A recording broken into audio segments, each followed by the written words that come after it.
अस्सलाम वालेकुम स्टूडेंट्स। बेटा सेकंड ईयर आपके चैप्टर नंबर 21 का आज लेक्चर नंबर 18 है बेटा। और टॉपिक है आज आपका नेक्रोसिस और एपोप्टोसिस। ये आपके 21 चैप्टर का लास्ट टॉपिक है। सो आज हम दो टॉपिक देखेंगे, एक नेक्रोसिस है और एक एपोप्टोसिस है बेटा। पहले आपको सिंपल बता दूं, बेसिकली ये सेल डेथ है। सेल की जो डेथ होती है बेटा दो तरीकों से होती है, ठीक हो गया। एक नेक्रोसिस से होती है और दूसरी बेटा किससे होती है, एपोप्टोसिस से होती है। सो आपने सेल डेथ को स्टडी करना है। One is necrosis and other one is apoptosis. देखिए शाबाश के cells in an organism depend upon various extra cellular and intracellular signal for its regulated controlled activities. बेटा जानदार के अंदर जो सेल्स होते हैं, मिसाल के तौर पर ये सेल्स हैं, जानदार के अंदर क्या है, ये सेल्स हैं। जानदार के अंदर ये जो सेल्स हैं बेटा, ये डिपेंड करते हैं सिग्नल्स के ऊपर। वो सिग्नल सेल के अंदर के भी हो सकते हैं इंट्रासेलुलर सिग्नल, वो सेल के बाहर के सिग्नल भी हो सकते हैं एक्स्ट्रा सेलुलर सिग्नल। और वो सिग्नल क्या करते हैं बेटा, वो सिग्नल जो होते हैं वो इन सेल की एक्टिविटीज़ को रेगुलेट करते हैं बेटा। इनकी एक्टिविटीज़ को रेगुलेट भी करते हैं, इनकी एक्टिविटीज़ को कंट्रोल भी करते हैं। अब सेल की एक्टिविटीज़ क्या होती हैं, सेल की एक्टिविटीज़ जो होती है बेटा उनमें सेल डिवीजन होती है बेटा। सेल की एक्टिविटीज़ में सेल डिवीजन होती है, नाम से ज़ाहिर है सेल की तकसीम, और वो माइटोसिस और मियोसिस के ज़रिए सेल तकसीम होते हैं। पैटर्न फॉर्मेशन बेटा, पैटर्न फॉर्मेशन अब ये क्या है, ये एक बेटा डेवलपमेंटल प्रोसेस होता है। पैटर्न फॉर्मेशन एक डेवलपमेंटल प्रोसेस होता है, और उसके बाद इसमें जो आर्गन बनते हैं या टिश्यूज बनते हैं वो सही प्लेस और सही ओरिएंटेशन में बनाए जाते हैं। उसके बाद बेटा अगला एक प्रोसेस है, अगली एक एक्टिविटी है जिसका नाम है डिफ्रेंसिएशन। इसका मतलब होता है सेल का स्पेशलाइज्ड होना। मुख्तलिफ सेल बनते हैं और वो मुख्तलिफ सेल मुख्तलिफ टिश्यूज़ बनाते हैं, और वो मुख्तलिफ टिश्यूज़ मुख्तलिफ किस्म का काम करते हैं। मिसाल के तौर पर अगर मसल का सेल है तो वो कंट्रैक्शन करेगा बेटा, अगर ग्लैंड है तो वो सिक्रीशन करेगा, नर्व सेल या न्यूरॉन है तो वो कंडक्शन ऑफ नर्व इंपल्स करेगा। तो सेल का स्पेशलाइज्ड हो जाना। मॉर्फोजेनेसिस यानी कि सेल की फॉर्म और स्ट्रक्चर्स का बनना, जानदारों की फॉर्म और स्ट्रक्चर का बनना। एंड मोबिलिटी, मोबिलिटी या मोटेलिटी जो होती है ये मुख्तलिफ एक्टिविटीज़ है बेटा। सो आपने क्या देखा, एक सेल डिवीजन, दूसरे नंबर पे पैटर्न फॉर्मेशन, तीसरे नंबर पे डिफ्रेंसिएशन, चौथे नंबर पे मॉर्फोजेनेसिस, और पांचवें नंबर पे आपने देखा मोबिलिटी। ये सेल की बेटा मुख्तलिफ एक्टिविटीज़ हैं। ये सेल की क्या है, मुख्तलिफ एक्टिविटीज़ है। ये पांच आपने सेल की एक्टिविटीज़ देखी। तो फिर इन एक्टिविटीज़ को क्या होना चाहिए, कंट्रोल होना चाहिए। और इन एक्टिविटीज़ को क्या होना चाहिए बेटा, रेगुलेट होना चाहिए, बाकायदा होना चाहिए। इन एक्टिविटीज़ को काबू में होना चाहिए, इन एक्टिविटीज़ को बाकायदा ठीक ठाक होना चाहिए। तो इस मकसद के लिए सेल को सिग्नल चाहिए होंगे। अगर इन एक्टिविटीज़ को रेगुलेट करना है और कंट्रोल करना है तो सेल को क्या चाहिए होंगे बेटा, सिग्नल चाहिए होंगे। और वो जो सिग्नल्स होंगे वो एक्स्ट्रा सेलुलर भी हो सकते हैं, वो इंट्रासेलुलर भी हो सकते हैं। सो आपने सीखा कि सेल को इंट्रासेलुलर सिग्नल भी चाहिए, एक्स्ट्रा सेलुलर सिग्नल भी चाहिए होते हैं। क्यों, ताकि वो रेगुलेट कर सकें, कंट्रोल कर सकें अपनी एक्टिविटीज़ को। कौन सी एक्टिविटीज़ को, इन एक्टिविटीज़ को, सेल डिवीजन को, पैटर्न फॉर्मेशन को, डिफ्रेंसिएशन को, मॉर्फोजेनेसिस को और मोबिलिटी को। आगे देखते हैं, each cell is predestined to its fate. इसका मतलब क्या होता है कि हर सेल की किस्मत का तयन पहले से किया जाता है, हर सेल की किस्मत पहले से तय होती है। Each cell is predestined to its fate, fate कहते हैं किस्मत, प्रीडेस्टिन्ड का मतलब उसकी किस्मत का तयन पहले से तय होता है, पहले से तय होता है। सो हर सेल की किस्मत का तयन पहले से तय होता है, मतलब कि what responsibility it has to take, कि कौन सी जिम्मेदारी लेगा, एक खास सेल है वो कौन सी जिम्मेदारी लेगा, एंड इन विच वे, और किस तरीके से लेगा। ठीक है, कि ये जो सेल है एक, वो अपनी रिस्पॉन्सिबिलिटी किस तरह लेगा और किस तरीके से लेगा, कौन सी जिम्मेदारी लेगा और किस वे से लेगा। सो हर सेल की जो किस्मत का तयन होता है वो पहले से तय होता है। Even the death of the cell, हालांकि सेल की जो मौत भी होती है दैट इज आल्सो प्रोग्राम्ड। बेटा वो भी किसके मुताबिक होती है? प्रोग्राम के मुताबिक होती है। ठीक हो गया। Program cell death helps in proper control of multi cellular development. अब सेल की जो आपने कहा डेथ होती है वो भी प्रोग्राम के मुताबिक होती है, और जो प्रोग्राम सेल डेथ होती है ना बेटा वो हेल्प करती है in the proper control of multi cellular development. कि जो सेल की प्रोग्राम मौत होती है वो एक मल्टी सेलुलर जानदार की डेवलपमेंट में अहम किरदार अदा करती है। सेल की जो मौत होती है वो मल्टी सेलुलर जानदारों की डेवलपमेंट में अहम किरदार अदा करती है। कैसे? Which may lead to deletion of entire structure, या तो पूरी स्ट्रक्चर डिलीट हो जाती है, या तो पूरी की पूरी स्ट्रक्चर, पूरे का पूरा ऑर्गन डिलीट हो जाता है। For example tail of the developing embryos, मिसाल के तौर पर जो छोटे बच्चे होते हैं उनकी जो टेल होती है वो क्या हो जाती है? डिलीट हो जाती है, पूरी की पूरी टेल डिलीट होती है। डिलीट का मतलब उसकी डिस्ट्रक्शन हो जाती है, उसकी डेथ हो जाती है। किसके मुताबिक होती है बेटा? प्रोग्राम सेल डेथ होती है, प्रोग्राम के मुताबिक होती है। ठीक है। या फिर दूसरा क्या होता है? आर पार्ट ऑफ स्ट्रक्चर, या पूरी स्ट्रक्चर डेथ नहीं हो करती। दूसरे हिस्से में आपने कहना है कि पूरी स्ट्रक्चर की डेथ नहीं होती, फिर क्या होता है? पार्ट ऑफ स्ट्रक्चर उसकी डेथ होती है या उसकी डिलीशन होती है। इसकी मिसाल क्या है? कि टिश्यू बिटवीन डेवलपिंग डिजिट्स, कि बेटा जब हमारी डेवलपमेंट हो रही होती है तो हमारी जो उंगलियां हैं, हमारी जो डिजिट्स, फिंगर्स को बोलते हैं डिजिट्स, तो इनके दरमियान स्पेस वो होती है, स्किन होती है।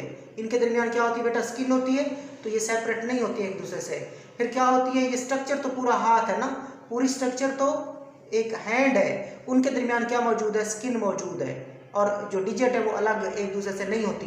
फिर क्या होता है? ये जो दरमियान में डिजिट के बीच में जो स्किन होती है उसकी क्या हो जाती है बेटा? प्रोग्राम के मुताबिक मौत हो जाती है, और उंगलियां डिजिट्स क्या हो जाती हैं? एक दूसरे से सेपरेट हो जाती हैं। सो ये पूरी स्ट्रक्चर की डेथ नहीं हुई, बल्कि एक स्ट्रक्चर में से एक पार्ट की डेथ हुई है। पूरी स्ट्रक्चर में से कुछ हिस्सों की डेथ हुई है, और डिजिट क्या हो जाती हैं? सेपरेट हो जाती हैं। ये सारे डेवलपमेंटल प्रोसेस हैं, चाहे पूरी स्ट्रक्चर डिलीट हो या स्ट्रक्चर का कोई हिस्सा डिलीट हो बेटा, ये दोनों किसकी मिसालें हैं? मल्टी सेलुलर डेवलपमेंट की मिसालें हैं। और इनमें कौन किरदार अदा कर रही है? प्रोग्राम सेल डेथ किरदार अदा कर रही है, और प्रोग्राम सेल डेथ को आप एपोप्टोसिस बोलते हो। आगे चलते हैं। Cell death even control number of neuron. इसके अलावा सेल डेथ जो होती है वो न्यूरॉन की तादाद को भी क्या करती है बेटा? कंट्रोल करती है। Because most of the neuron in human body die during development. जैसे जैसे हमारी डेवलपमेंट होती जाती है तो हमारी जो बॉडी है, हमारा जो जिस्म है, उसमें ज़्यादातर न्यूरॉन की क्या होती जाती है? डेथ होती जाती है। आगे चलते हैं कि cell death in multi cellular organism is controlled by 2 different ways. कि मल्टी सेलुलर जो जानदार होते हैं उसमें जो सेल की मौत होती है उसको 2 तरीकों से कंट्रोल किया जाता है। ठीक है। कितने तरीकों से कंट्रोल किया जाता है? 2 तरीकों से कंट्रोल किया जाता है। यहाँ तक एक आपको मैंने पढ़ा दिया, मैं इनका रिवाइज कराता हूँ, फिर आगे चलेंगे। टॉपिक चल रहा है आपका सेल डेथ के बारे में, और सेल डेथ 2 तरीकों से हो सकती है, नेक्रोसिस और एपोप्टोसिस के बारे में बेटा। Cells in an organism depend upon various extracellular and intracellular signal. कि जो सेल होते हैं जानदार के अंदर वो डिपेंड करते हैं इंट्रासेलुलर सिग्नल के ऊपर और एक्स्ट्रासेलुलर सिग्नल के ऊपर। किस चीज़ के लिए डिपेंड करते हैं सिग्नल के ऊपर? वो रेगुलेटेड कंट्रोल एक्टिविटीज़, ताकि वो सेल के जो काम है वो रेगुलेटेड हो, वो कंट्रोल्ड हो, इसलिए वो इंट्रासेलुलर या एक्स्ट्रासेलुलर सिग्नल के ऊपर डिपेंड करते हैं। अब सेल की एक्टिविटीज़ कौन सी होती हैं बेटा? Cell division, pattern formation, differentiation, morphogenesis and mobility. Each cell is predestined to its fate. कि हर सेल की जो किस्मत है वो पहले से तय होती है। इसको उसने एक्सप्लेन भी कर दिया। क्या मतलब है इसका? कि what responsibility it has to take, कि सेल ने कौन सी रेस्पॉन्सिबिलिटी लेनी है, एंड इन विच वे, और किस तरीके से लेनी है। Even the death of the cell is also programmed cell death के फायदे क्या होते हैं? Program cell death helps in proper control of multi cellular development. ठीक है। मल्टी सेलुलर जो जानदार होते हैं उनकी डेवलपमेंट में अहम किरदार होता है प्रोग्राम सेल डेथ का। तो क्या किरदार होता है? Which may lead to deletion of entire structure, या इस डेवलपमेंट के दौरान या तो पूरी की पूरी स्ट्रक्चर डिलीट हो जाती है, मतलब ख़त्म हो जाती है, उसकी डेथ हो जाती है। पूरी स्ट्रक्चर की डेथ की मिसाल क्या है कि टेल ऑफ डेवलपिंग एम्ब्रियोज, कि जो डेवलपिंग एम्ब्रियोज हैं, जिन एम्ब्रियो की डेवलपमेंट हो रही है। कोई भी जानदार बेटा अपनी नशोनुमा के इब्तदाई मराहल में एम्ब्रियो कहलाता है। सो जो डेवलपिंग एम्ब्रियोज होते हैं उसमें टेल का डिलीट होना, ये एग्जांपल है डिलीशन ऑफ एंटायर स्ट्रक्चर की। या पूरी स्ट्रक्चर डिलीट नहीं होती और पार्ट ऑफ स्ट्रक्चर डिलीट होता है, स्ट्रक्चर का छोटा सा हिस्सा डिलीट होता है। उसकी मिसाल क्या है, टिश्यू बिटवीन डेवलपिंग डिजिट्स, कि जो हमारी डिजिट्स होती हैं उनके दरमियान जो टिश्यू होता है वही डिलीट होता है, उसकी डेथ हो जाती है और हमारी डिजिट्स क्या हो जाते हैं, सेपरेट हो जाते हैं। ये मिसाल थी कि एपोप्टोसिस का किरदार है, प्रोग्राम सेल डेथ का किरदार है किसके अंदर बेटा, डेवलपमेंट ऑफ मल्टीसेलुलर ऑर्गेनिज्म के अंदर। इसके अलावा cell death even control number of neuron because most of the neuron in human body die during development, के डेवलपमेंट के जो न्यूरॉन है ना बेटा उनकी डेथ में भी किरदार है किसका, एपोप्टोसिस का या प्रोग्राम सेल डेथ का। क्योंकि जैसे जैसे हम बढ़ते जाते हैं, हमारी एज बढ़ती जाती है, ज़्यादातर न्यूरॉन क्या हो चुके होते हैं, मर चुके होते हैं। सेल डेथ इन मल्टीसेलुलर, अब सेल डेथ कितने तरीकों से होती है, cell death in multicellular organism is control by two different ways. बेटा दो मुख्तलिफ तरीके हैं जिसमें मल्टीसेलुलर ऑर्गेनिज्म की क्या होती है, डेथ होती है। दो तरीके कौन कौन से हैं, पहला तरीका either cell commit suicide in the absence of survival signal or trophic signal, के दो तरीके होंगे मौत के और उनमें से एक तरीका क्या होगा बेटा कि सेल क्या करेगा, सुइसाइड करेगा। Cell commit suicide, cell do suicide, cell जो होते हैं वो खुदकुशी करते हैं। सेल खुदकुशी क्यों करते हैं, क्योंकि उनको सर्वाइवल सिग्नल नहीं मिलते बेटा, उनको क्या नहीं मिलते, उनको सर्वाइवल सिग्नल नहीं मिलते, जिनकी वजह से सेल क्या कर जाता है, कमिट सुइसाइड, वो सुइसाइड कर लेते हैं, खुदकुशी कर लेते हैं। ठीक हो गया, देखिए इसको कि other cell commit suicide in the absence of survival signal, और सर्वाइवल सिग्नल का दूसरा नाम क्या है बेटा, trophic factor. So trophic factor दूसरा नाम सर्वाइवल सिग्नल। अगर किसी सेल को ये सर्वाइवल सिग्नल जिसको ट्रॉफिक फैक्टर कहते हैं वो नहीं मिलेंगे तो जो सेल होगा वो क्या करेगा, सेल सुइसाइड कर लेगा। सेल क्या करेगा बेटा, सुइसाइड करेगा। इसको कहते हैं एपोप्टोसिस। इसको क्या कहते हैं बेटा हम, एपोप्टोसिस। ठीक हो गया कि in the absence of survival signal, in the absence of survival signal और trophic factors the cell commit suicide, this death of the cell is called apoptosis। दूसरी डेथ भी होती है बेटा, और the cells are murdered by the killing signal from other cell। एक दूसरी मौत भी होती है बेटा, ये सेल्स है और ये दूसरा सेल है, इस सेल से क्या आए, सिग्नल्स आए, और वो सिग्नल्स क्या थे, किलिंग सिग्नल्स थे। कौन से सिग्नल थे बेटा, किलिंग सिग्नल्स थे। जैसे ही वो सिग्नल इन सेल के पास आए, ये इन सेल की क्या हो गया, इन सेल का मर्डर हो गया, मर्डर हो गया, और ये सेल क्या हो गए, मर गए। तो इस सेल की मौत को हम क्या कहते हैं, नेक्रोसिस कहते हैं बेटा। ठीक हो गया, तो आपने कहना है are cells are murdered by killing signal from other cell.